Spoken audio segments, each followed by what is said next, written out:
আসসালামু আলাইকুম রহমতুল্লাহি ওবরকাতুহু। সম্মানিত দর্শক, জাতীয় সঙ্গীত পরিবর্তন করার জন্য গোলাম আজম পুত্র জনাব আজমি তিনি যে দাবি তুলেছেন এবং একই সঙ্গে বাংলাদেশের যে মহান মুক্তিযুদ্ধে ৩০ লক্ষ শহীদ, এই ৩০ লক্ষ শহীদের বিষয়ে তিনি স্পষ্টতই বলেছেন যে এটি ৩০ লক্ষ নয়, সর্বোচ্চ ৩ লাখ হতে পারে। তো এই দুটো বিষয় নিয়েই বিতর্ক হচ্ছে। তার মধ্যে সবচেয়ে বেশি বিতর্ক হচ্ছে জাতীয় সঙ্গীত নিয়ে। এই জাতীয় সঙ্গীত নিয়ে জনাব আজমি, ব্রিগেডিয়ার আমান আবদুল্লাহিল আজমি, যিনি আয়নাগরে বন্দী ছিলেন, তিনি বের হয়ে যে সংবাদ সম্মেলন করেছেন, এটি মূলত জামাতের যারা তৃণমূল নেতাকর্মী তাদের মধ্যে দারুণ সাড়া পড়েছে।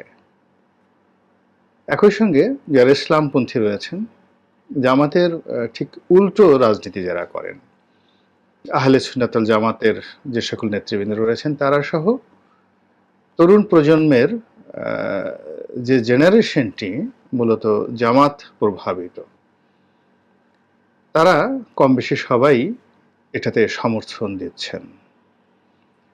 আর এই বিষয়টি নিয়ে যেহেতু এখন আওয়ামী লীগ এই জাতীয় সঙ্গীতটির যে পেছনে যে ইতিহাস, সেই ইতিহাসের সঙ্গে আওয়ামী লীগের একটা অবিচ্ছেদ্য অংশ, মানে যাকে বলে অংশগ্রহণ রয়েছে।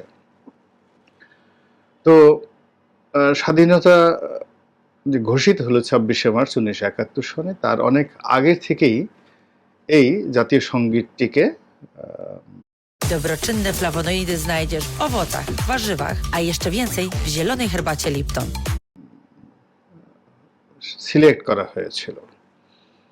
তো এর মধ্যে অনেকগুলো গান, এবং সবচেয়ে বড় ব্যাপার হলো ওই সময়টিতে ছাত্রলীগের যারা নিউক্লিয়াস ছিলেন, সেই সিরাজুল আলম খান, আব্দুল কুদ্দুস মাখন, আসম আব্দুর রব, জনাব আব্দুর রাজ্জাক, এর বাইরে আরো অনেক, মানে তাদের জ্ঞান, গরিমা, মেধা, যোগ্যতা, সাংগঠনিক ক্ষমতা, এই প্রজন্মে কে কি মনে করেন জানি না, কিন্তু আমার কাছে মনে হচ্ছে যে আমি ব্যক্তিগতভাবে জনাব সিরাজুল আলম খানের একটা পশম বা একটা আঙ্গুলের সমান রাজনৈতিক মেধা, প্রজ্ঞা অর্জন করতে পারিনি। এবং জহির রায়হানের একটা বিখ্যাত লেখা আছে সময়ের প্রয়োজনে। যে সময় কতগুলো মানুষকে তৈরি করে। এখন যেমন সময়ে এই সমন্বয়কদেরকে তৈরি করেছে অনেককে আমরা দেখছি, ঠিক ৬০-এর দশকে সেই উত্তাল সময় যাদেরকে তৈরি করেছিল এই বাঙালির মুখপাত্র রূপে, তো তাদের যে দক্ষতা, অভিজ্ঞতা, অ্যাডাপশন এবং এই বাংলাদেশের রাজনীতিতে এখনো পর্যন্ত তাদের যে অবদান, ওই সমপর্যায়ের দ্বিতীয় কোনো নেতা এখন পর্যন্ত তৈরি হয়নি। বোঝার চেষ্টা করুন, প্রবল সামরিক শাসন চলছে, মানে এই আমাদের হাউন আঙ্কেলের সামরিক শাসন নয়, বিপ্লবের সামরিক শাসন নয়, টিক্কা খানের সামরিক শাসন চলছে, ইয়াহিয়া খানের সামরিক শাসন চলছে। এবং সেটি এত প্রবল ছিল যে আইয়ুব খানের মতো, যাকে বলা হয় আয়রন ম্যান, তিনিও পদত্যাগ করে ইয়াহিয়া খানকে দিয়েছিলেন যে আরো ডিজাস্টার করো। সেই সামরিক শাসনের সময়টিতে ঢাকা বিশ্ববিদ্যালয়ে স্বাধীন বাংলাদেশের পতাকা তৈরি করা হয়েছিল এবং উত্তোলন করা হয়েছিল। কল্পনা করা যায়? আমরা এই এখন সমন্বয়কদের ভয়ে, ডক্টর ইউনূসের ভয়ে, মানে সকাল একবার চিত হয়ে পড়ছি, বিকেল একবার কাঁপছি। যে টেলিভিশনগুলো, যে মিডিয়াগুলো এই কয়দিন আগে, ৫ থেকে একদিন আগ পর্যন্ত শেখ হাসিনার ভয়ে কম্পমান, তাদের কাঁপাকাঁপির পরিমাণ এই বর্তমান জমানাতে এসে আরও দ্বিগুণ হয়ে গেছে। তো এই কাঁপাকাঁপির যে বাঙালির সংস্কৃতি, সেই সংস্কৃতি কি ৭১ সনে ছিল না? তার মধ্যে টিক্কা খানের বন্দুকের বিরুদ্ধে স্বাধীন বাংলাদেশের পতাকা, যাকে বলা হয় সেই রচনা করে সেই পতাকা উত্তোলন করা হয়েছিল। এবং সেই পতাকার যারা নায়ক মহানায়ক তারা এখনো অনেকেই জীবিত আছেন।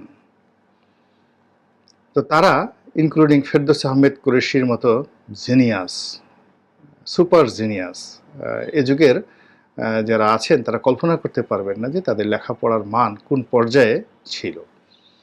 তো যাই হোক, এখন এই তারা সিদ্ধান্ত নিলেন রবীন্দ্রনাথের এই গানটি, আমার সোনার বাংলা আমি তোমায় ভালোবাসি। যারা বলছেন যে এই গানটির সঙ্গে বাঙালির কৃষ্টি এবং কালচারের কোনো মিল নেই, এটি চুরি করা, গগনহর করার একটি গানের যাকে বলা হয় নকল, আরো অনেক কিছু। তো এই বিষয়টা নিয়ে আমি বিতর্ক না করে শুধুমাত্র যে জিনিসটি বলতে চাই সেটি হলো যে একটি জাতির ইতিহাস এবং ঐতিহ্য, এটির সঙ্গে যা কিছু মিলে যায়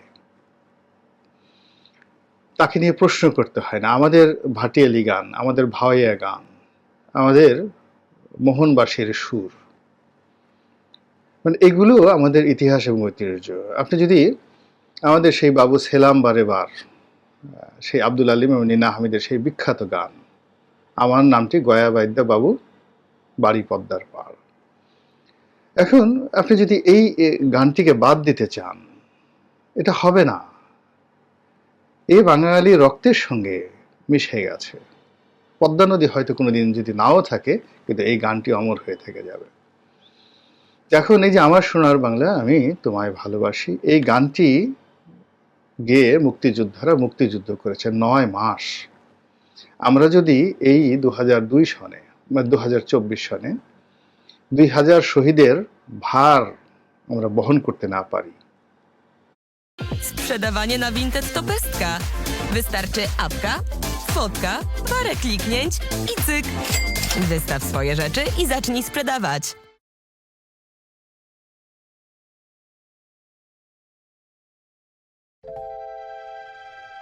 Jest na świecie taka magia, z którą zwyczajne chwile stają się niesamowite.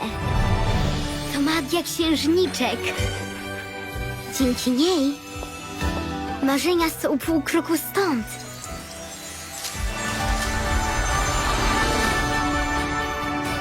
A wyobraźnia nie zna granic.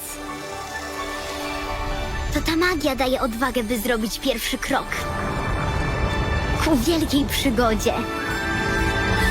Z taką magią świat to twój własny plac zabaw. Gdy odkryjesz ją w sobie, pomóż innym ją znaleźć. Żeby to, co nie do wiary, stało się możliwe. Nic cię nie powstrzyma. Księżniczki Disneya. Świat jest twój. এবং এই 2000 শহীদের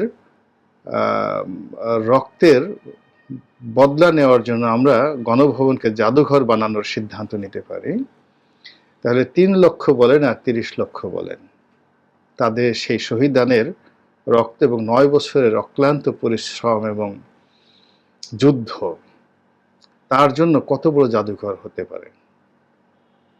সেই জাদুঘর আমরা এই বাঙালি অনেক বছর করতে পারিনি।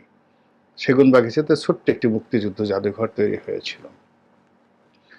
তো আমরা সেই জাদুঘর করতে পারিনি, কিন্তু আমরা শেখ হাসিনার সঙ্গে রাগ করে পুরো গণভবনকে 11